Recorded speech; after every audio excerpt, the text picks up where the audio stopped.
उनका गुजारा बेहद मुश्किलों से होता था। उनका परिवार में उसका सबसे बड़ा बेटा मोहन और सबसे छोटी बेटी जिसका नाम अलका था। अलका शादी के लायक हो चुकी थी और मोहन के यहाँ एक बेटा था जिसका नाम मोहन था। वो सारे आपस में बड़े ही प्यार से रहते थे। चाहे कोई भी लड़ाई पेश आ जाए, सब मिलकर उसका सामना करते थे।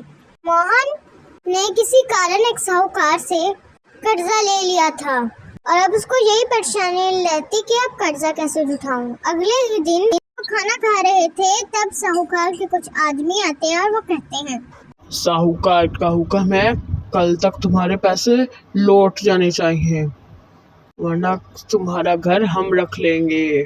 ठीक है, मैं कल तक कोशिश करूंगा कि मैं पैसे लौटा दूं। कोशिश नहीं करूंगा, कल तक तेरे पैसे आ जाने चाहिए, वरना तेरा घर पे कब्जा हमारा होगा।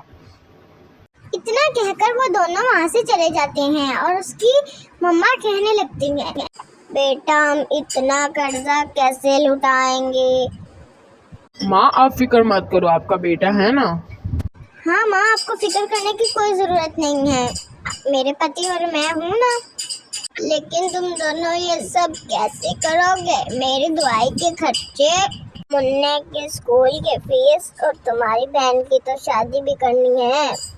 माँ आप फिक्र मत करो, हम सारा ये निभा लेंगे, आपको फिक्र करने की कोई जरूरत नहीं है। माँ आपको भी मेरी शादी की कोई फिक्र नहीं करनी चाहिए, क्योंकि अभी मैं शादी नहीं कर सूंगी। मैं अपनी बहन की शादी इस तरह करूंगा कि सारे देखते रह जाएंगे। ये सब सुनकर अनहा रोने लगती है और कमरे में चली जाती है।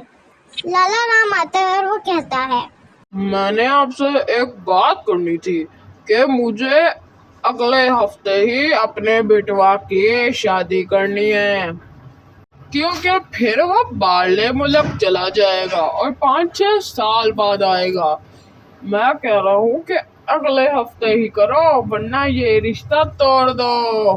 हाँ, अगर आपको ये बात मंजूर नहीं है तो आप ये रिश्ता ही कैंसिल कर दो, हमें तो मंजूर है। नहीं, आप ये कैसी बातें कर रहे हैं। ठीक है, हम अपनी बेटी की शादी अगले हफ्ते ही करेंगे। इतना सुनकर वो वहाँ से चला जाता है। तभी माया अपने कमरे से अपने गहने लेकर आती है और कहती है, ये गहने कब काम आएंगे? ऐसी चीजें तो जरूरत पर काम ही आती हैं। पर ये गहने तो तुम्हारे हैं ना। तो क्या हुआ, सारा घर वाले को तो जरूरत है पैसों की। वैसे भी ये जरूरत पर इस तरह की चीजें जरूरत पर ही काम आती हैं।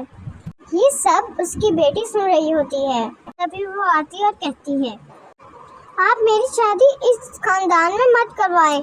ऐसे लालची खानदान में मैं बिल्कुल शादी नहीं करूंगी। हाँ बिटिया बिल्कुल सही कह रही है, लालची खानदान में कौन शादी करेगा, इसका लिए कोई और रिश्ता ढूंढते हैं। तभी मुन्नू रोता रोता आ रहा होता, मम्मी मम्मी मम्मी। बेटा क्या हुआ? मम्मी खाना दो, बहुत भूख लगी है। तभी वो दस्तरख्वां बचा कर खाना खाने लग जाते हैं। खाना खाकर सब लोग सो जाते हैं, लेकिन अलका को नींद नहीं आती। वो सोचती है कि मेरे भाई पर वो कितना बोझ है और एक तो मेरी शादी और बाकी घर का खर्चा। वो सोचती है कि मैं खुदकुशी कर लेती हूँ। वो बाहर जाती है और एक समंदर में छलांग लगा देती है और वो मर जाती है। मर कर वो एक भूत बन जाती है। अगले ही दिन कुछ आदमी नदी के किनारे से गुजर रहे होते हैं। उनको एक लड़की की लाश नजर आती है। वो पास जाकर देखते हैं तो वो कहने लगते हैं, ये तो मेरे दोस्त की बहन की लाश है, इसका नाम तो अलका है। चलो जाकर ये लाश उनके घर तक पहुंचा कर आते हैं, हो सकता है उनको पता ना हो।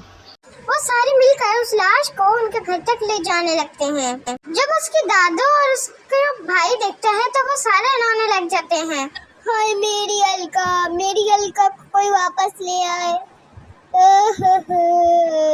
अरे मेरी बेटी, ये तुझे क्या हो गया? तू हमें क्यों छोड़कर चली गई? तभी उसकी माँ बहुत ज्यादा रोने के कारण वो भी वहीं पर मर जाती है। अगली ही रात वो लाल लड़के के पास चली जाती है और कहती है, तूने मेरी शादी जल्दी करवाई। तुझे नहीं पता था कि हमारे घर क्या क्या मजबूरियां हैं। और वो अपना रूप अलका में ले लेती है और वो वहाँ से भागने लगता है, बचाओ बचाओ भूत। तभी वो तांत्रिक के पास आ पहुँचता है। हाँ बताओ बूढ़े, क्या हुआ? वो उसको सारी कहानी बताता है। तांत्रिक कहने लगता है, तुमने तो बहुत बुरा किया, लगता है अब तुम्हें ये चुड़ैल मार डालेगी। तभी वो चुड़ैल उसके पास आ जाती है और उसका गला दबाने लगती है। तभी वो कुछ मंत्र पढ़ता है और उस चुड़ैल को एक बोतल में कैद कर लेता है। लाला अपने घर चला जाता है और तांत्रिक कुछ और मंत्र पढ़ने लगता है। तभी एक बिल्ली पता नहीं न जाने कहां से आ जाती है और उस बोतल को पाँव मार देती है, जिसकी वजह से वो भूत आजाद हो जाती है और वो सीधा लाल के घर जा पहुंचती है और उसको पकड़ लेती है गले से और उसका सर बहुत जोर से दीवार में मारती है, जिसके कारण उसका सर फट जाता है और वो वहीं पर मर जाता है। अब जाकर मेरा बदला पूरा हुआ और वो वहां से चली जाती है।